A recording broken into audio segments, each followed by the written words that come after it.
Hey everyone, welcome to the round 8 preview against the North Melbourne Kangaroos, and I've got to tell you there's something about this game that just gets me a little worried. Before we get into the game, obviously these previews are brought to you by Melbourne Coffee Roasting Co, so we thank Brandon there for his continued support. But yeah, look, this week is an interesting one given what's happened in the landscape, both for Carlton and North Melbourne. If you want to look at the history of what us against North Melbourne has been, it hasn't been really good for us at all. I mean, I think it's a 57.5 point winning margin to North Melbourne over the last 5 games. And when you look at last year, you look at the fact that we beat the Dogs really well early, and then we played Hawthorn the week after in a real demoralising loss, which was just a kick out of it a few seconds later, and we win the game. And you look at this year, we beat the Doggies really well. You could say that the Port Adelaide loss was a demoralising loss, and we come up against North again. And, this year is obviously different to last year. Form is different. I think we play a lot better a style of football this year than what we did last year. Obviously, Bolton was in charge when we played North Melbourne last year, and, we lose by 10 goals. And, there's a few things that I'm mindful of this week. We've had the loss that we've had. I listened to Sam Doherty this morning, the interview that he did for the media, and, it was a real somber mood. Now, you can take it one of two ways. You can take it on the one hand, all business, no smiles, no laughing, we're hurting, and that's a good thing. And then there's the other side, which might be my PTSD coming in, where I think, oh gosh, is the morale going to be low?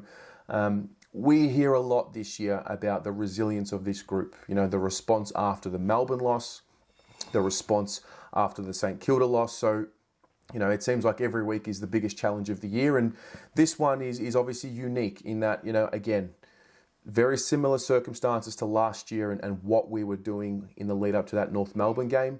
And then also, what is it going to mean for the boys? How resilient are they to come up and back up a performance like that last week? And then there's the other element of we're favourite. We're expected to win this game. The form's been really strong. North have struggled for the last few weeks. I've watched quite a bit of them this year. They hang in there. They really play to the shin bone of spirit. The last few weeks, it's just unravelled for them. They had, a disaster game last week. There were injuries. Nothing went right, and they just capitulated. And Richmond were just back in form. But it's until we overcome these challenges, that's when my faith in our Blues will come week to week. I believe that we're a better side. I believe that we're playing better football, but that means absolutely nothing when that ball is bounced on Saturday afternoon. It means nothing. And, I am mindful of the fact that we are a group who are on the rise. We are not there at that spot yet where we can be confident week in and week out that they're going to perform. And, I expect there to be bumps along the way. And there is an argument to be made that this would be a bump. I don't think the Port Adelaide loss is a bump along the way because, you're not expected to win that game.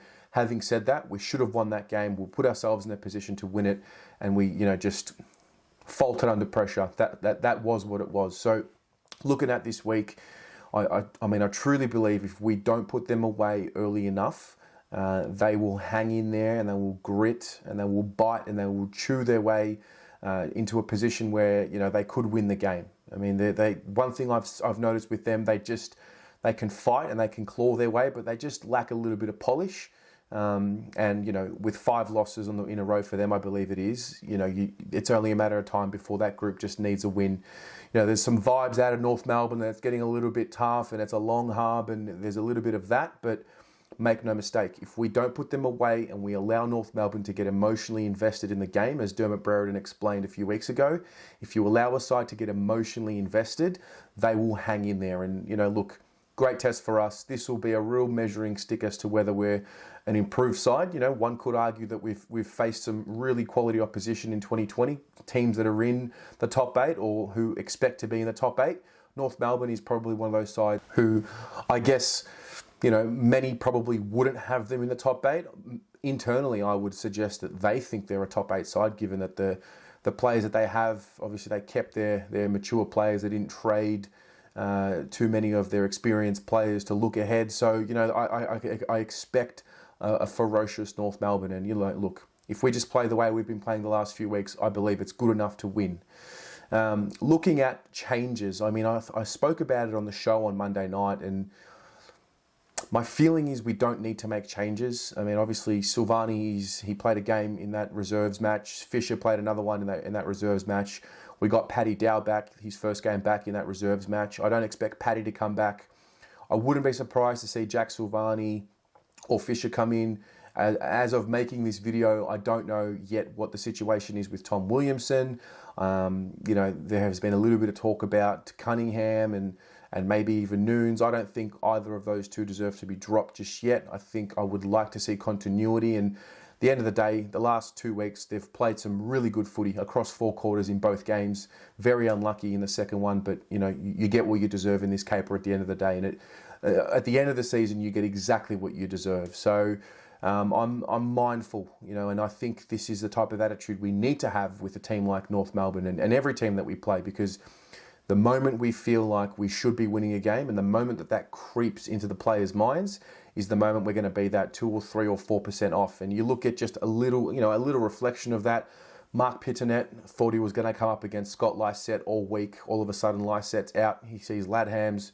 I thought the same. I mean, I don't know. I can't speak on behalf of Mark, but when I saw Lysette was in, I thought, oh, Pitternet's going to have a field day. And you could argue that he just didn't come as prepared to play against Ladhams as what he probably should have. And this week he comes up against Goldstein, who, I mean, I know North's form hasn't been great, but Goldstein has been one of, if not the best ruckman in the competition all year. He is a mighty, mighty player, and he is in great form. So the Pitt's going to have his work cut out for him. I don't know the details on the North Melbourne side.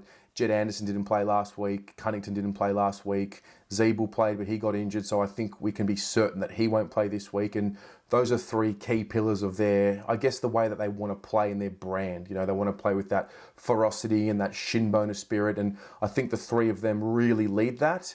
You know, Zohar's a dangerous one. Ben Brown has been spoken about a lot this week from fans, from media, how he's out of form and, you know, the game style doesn't suit him.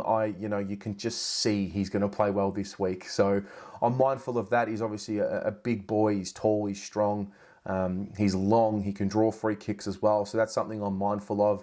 I'm not really sure what the matchup's going to be. I think last year it was Jones on him, I believe, before he got hurt. I think he got hurt in the North Melbourne game. And so, I don't know, obviously last week we're talking about we've got to have Wiedering on Dixon. You know, does Wiedering go to him here? This is a question I'm going to pose to you guys. But yeah, it's Saturday afternoon at the Gabba. We've got to get the job done. We've got to push our way, and we're going to have knocks along the way, and it's going to be a test. What's their resilience like? You know, they've had a really good showing over the last few weeks. Is the bubble about to burst, or are we going to respond and win this game?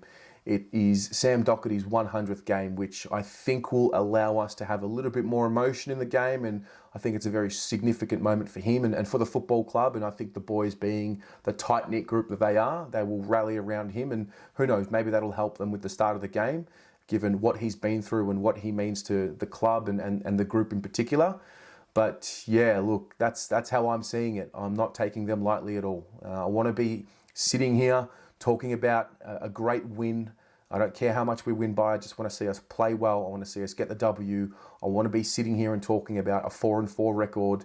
And then I don't want to hear about finals or anything like that just yet. I won't talk about that. It's just about week to week. And there's a beauty in not necessarily knowing exactly who we're playing the week after. We might know by the time this video is out who that is, but you know, we can only focus on North. So that's me. What about you guys? Talk to me about changes. Talk to me about your feeling in this game. Are you getting the same trepidation that I am? I don't want to be negative, because I am confident in this group, but you know, the reality is, you know, we're going to have slip-ups along the way. So I'm feeling that. What are you feeling? What are your changes? And what are you looking at as a potential, maybe one of them, maybe not a dangerous matchup, but what are the areas around the ground that you think we can really get on top of them? Let me know in the comments below, and as always, go the Mighty Blues.